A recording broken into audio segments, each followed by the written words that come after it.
not given us a spirit of fear, but power. God gives us power and love and a sound mind. Satan not only puts fear on us, he puts fear on us so he can control us. Hebrews chapter 2. Inasmuch then as the children, that's us, have partaken of flesh and blood, being human, as Jesus likewise shared in the same, that through death he might destroy him who had the power of death, that is, the devil, and release those who through the fear of death were all their lifetime subject to bondage. Jesus died on the cross so he could defeat Satan and take back the power over death. Because Satan uses the fear of death to control us all of our lives. And you say, well, I've got a phobia. You know, I've got a particular fear. Almost every fear can be traced back to the fear of death. You say, well, I'm afraid of being poor. Well, most of us are not just afraid of being poor. Poverty can cause death. I mean, it can cause starvation and problems. You say, well, I'm afraid of heights. No, you're not afraid of heights. You're afraid of splattering. You're not afraid of heights. You're afraid of falling from heights and dying. You say, well, I'm afraid of bugs. I'm afraid of critters. You're afraid of dying. That's what bugs and critters do. They can kill you.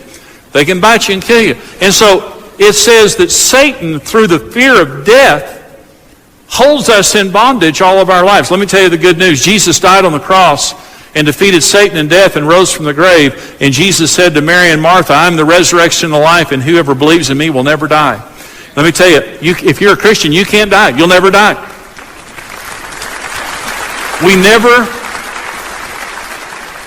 I will never experience death. And I'm not saying that my body one day won't wear out and die. I'm saying the minute my eyes close here, they open there. The minute I stop breathing here, I start breathing there. The minute that my senses dull here, they come alive there. I will never die. I am a Christian. Jesus defeated death for my behalf. I don't have to live in fear. If I live here, I live for him. If I die, that's even better. It's a win-win deal for a believer. But people who fear death and they don't understand what Jesus has done, they live under Satan's control. And so Jesus was under this fear so he could relate to us. He was under this fear so that God could use him as our high priest in heaven, and also because Satan was attacking him there. He knew everything that was about to happen to him, but he overcame the spirit of fear that the devil was putting on him. Now, let me say, I know there's a good fear. I know there's a normal fear that God gives us for good in our lives. And it's important that we have a healthy fear for our good. But let me tell you the difference between good fear and bad fear. How to tell the difference, because sometimes, I'm sitting here saying God will never use fear in your life for any purpose that he's going to do. And that's true. But there is a healthy fear and there's a demonic fear. Well, how do you know the difference? Well, here's some ways you can know the difference. Good fear is circumstantial. But bad fear is perpetual. Circumstantial means you're driving down the street in your car, you see a car coming at you suddenly, and that fear causes you to swerve away and to save your life or to save the life of the people in the car from you. And that fear wasn't there before that happened, and it goes away after it's over with. That's a circumstantial fear. That's good fear. Bad fear is perpetual. It's a spirit of fear. You live with an abiding sense of anxiety that something's about to happen to you. The other shoe is going to drop. I'm going to go broke. I'm going to die. Harm is going to come. There's going to be a terrorist attack. Something is going to happen to harm me, and it's abiding. Anxiety wears us out and causes us to become depressed. You just can't, your emotions can't handle long-term anxiety without bad things happening to them. God never uses this spirit of fear, this anxiety in our lives because we can't live that way. We're not designed that way. The second thing about good fear is it's protective, but bad fear is paralyzing. Let me give you an example of this. I was with my dad one day, and I was maybe about 6 years old. We had just moved into our house. I grew up in the Fleetwood area on Lomita Street. And my dad and I were walking down the street one day, and I didn't know the neighborhood well. I didn't know the neighbors or anything. But at the end of our block, 34th and Lomita, where the sign is, there's a sign right there in these people's front yard that is the street sign. And I didn't know they had a dog named Lucky, a big dog named Lucky. It was a bird dog. And Lucky sat up on the porch, and Lucky was one of those dogs that protected the front yard against demons and, intruders. And all the different things, dragons and all the things that come in the front yard. So Lucky was a dog protecting the front yard. Well, I didn't know Lucky, and I didn't know the people. And so my dad and I were walking down the sidewalk, and he was actually on the sidewalk, and I was kind of walking in the yard. And we got to Lucky's yard, and all of a sudden, Lucky comes off the front porch, and out of the corner of my eye, I see Lucky coming at me. The next thing I know, I'm on top of the street sign. I'm not on the street sign, I'm on top of it. You know where it says like the names of the street? I'm above that. I don't know if I did it in one jump. I don't know if I used my dad's head. I don't know how I got up there. And then I was up there, and my dad got between me and Lucky and got the dog away, and my dad had to help me down because I couldn't get down on my own. And several times after that, I went down to try to climb that sign, and I couldn't do it. You hear of like little ladies picking cars up and moving them, when you're under this incredible fear. That's good fear. That's fear that's there to protect you. But bad fear is paralyzing. It doesn't help you to get out of trouble. It keeps you in trouble. Have you ever had one of those dreams where someone's chasing you, can't get away? And you're in your underwear? Never mind. That's it. But I never have those dreams, but some of y'all do. But no, you need to get away, you need to move away, but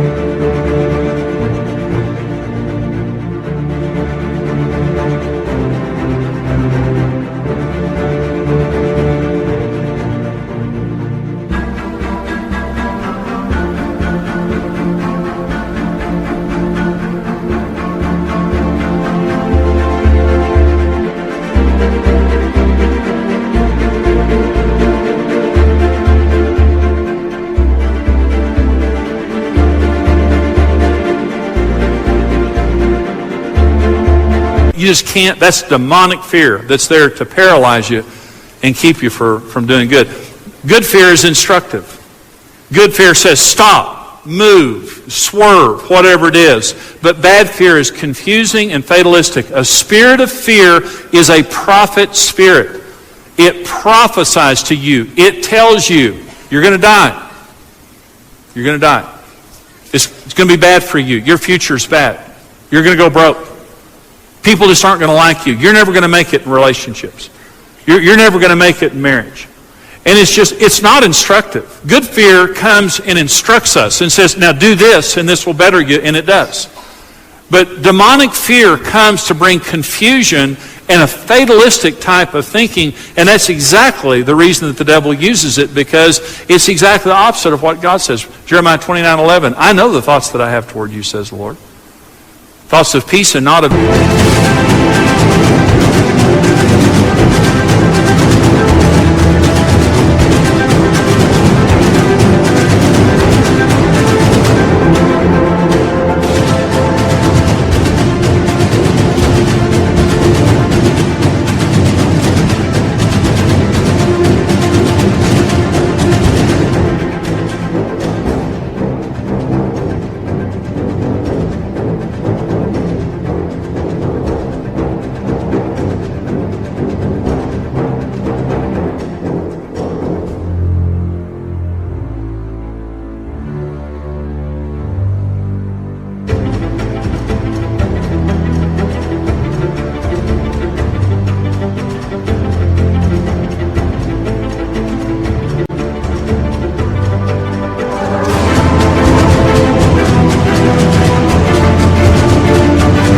evil to give you a future and a hope. I know that God has a good plan for your future, and He will never prophesy gloom and doom over you to control your life. Only the devil does those kinds of things. And so this kind of a fear that the devil uses, the last one here is the good fear is empowering. It empowers us to live our lives safely, but bad fear is enslaving. Satan uses fear. He tried to use fear in the Garden of Gethsemane to get Jesus to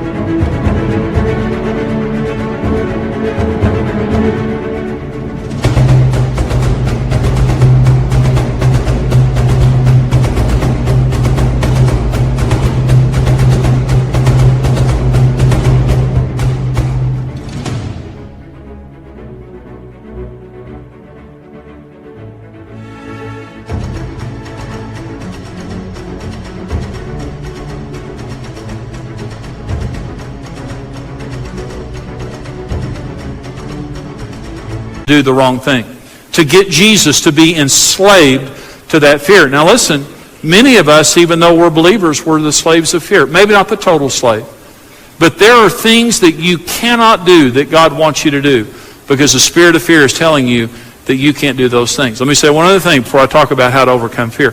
Why does Satan use fear? Think about this just a minute. Why does Satan use fear in our lives the way that he does? Because he does. For the rest of your life, you're going to have to deal with this issue. You're either going to overcome fear or you're going to be overcome by fear. Let me give you the answer of why Satan uses it. It's all he has to use. He's full of it. Jesus is the Prince of Peace. Jesus guides us with peace. Jesus said, "My peace I give to you. Not as the world gives, I give you my peace." Colossians 3 says, "Let the peace of Christ rule your heart." Be ruled by peace. Isaiah 9 says Jesus is the Prince of Peace. Why does Jesus use peace? Because he's full of it. He thinks peaceful thoughts. He feels peaceful feelings, and Jesus is controlled by peace, and so he leads with peace. Every time you're being led by God, you'll feel peace. But as much as you know God's presence by peace, you know Satan's presence by fear. It is his presence. Satan is a defeated foe on his way to hell. He knows he's defeated. He knows he's on his way to hell. Colossians 2 says when Jesus defeated him, he made a public spectacle of him in the heavenlies. When Jesus was resurrected, he grabbed Satan by the scruff of his neck and every demon in hell and paraded them through the heavenlies and said, "This is a loser here. He's been sentenced to hell." He made a public display of Satan. Satan is full of fear because he knows